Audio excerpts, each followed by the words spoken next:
Global Times, 28th of March 2024, China and India discuss boundary concerns in candid, in-depth talks, but Jaishankar refuses to make any concessions. China is building its navy in the south to take control of the Indian Ocean while playing the long game in the north, delaying India. At the most recent border consultation in Beijing, China and India, they will continue using diplomatic and military channels to resolve border issues. However, India's External Affairs Minister, Jaishankar, declared that he would never compromise on securing borders, which some saw as a ploy to shift the blame for the dispute to China and attempt to negotiate more power with Beijing.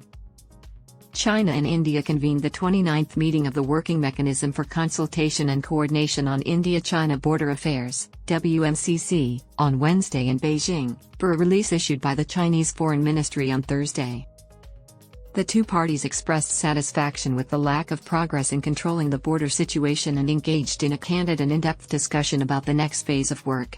They also decided to move the border situation into a regular control phase and quickly agreed on a plan that would work for both parties. They decided to uphold peace and tranquility in the border regions, preserve communication via diplomatic and military channels, enhance the mechanism for negotiation and consultation, strictly adhere to the agreements and protocols already in place, and keep building on the successes of earlier efforts. Jaishankar stated, "Securing the border is my first duty to Indians," during a meeting with the Indian community in Malaysia on Wednesday. "I will never compromise on it," NDTV reported from India. Jaishankar stated that normalcy in bilateral ties with China will only be achieved based on the traditional deployment of troops and will be the prerequisite for the relationship with Beijing in the future. The Global Times was informed on Thursday by Hu Zhiyuan, a research fellow at the Shanghai Academy of Social Sciences Institute of International Relations, that Jaishankar's tough words were aimed at the impending election. Who added that the Indian diplomat's statements and actions were probably also intended to blame China for the border impasse and the deterioration of bilateral relations. China should know India's strategies to internationalize the border disputes. The Chinese Foreign Ministry called the false statements by Indian leaders, including Prime Minister Narendra Modi, on the Chinese area of Xiangnan absurd. On Thursday, China's Ministry of Defense's senior Colonel Wu Qian emphasized that there is no so-called Arunachal Pradesh, and Xiangnan has been Chinese territory since ancient times.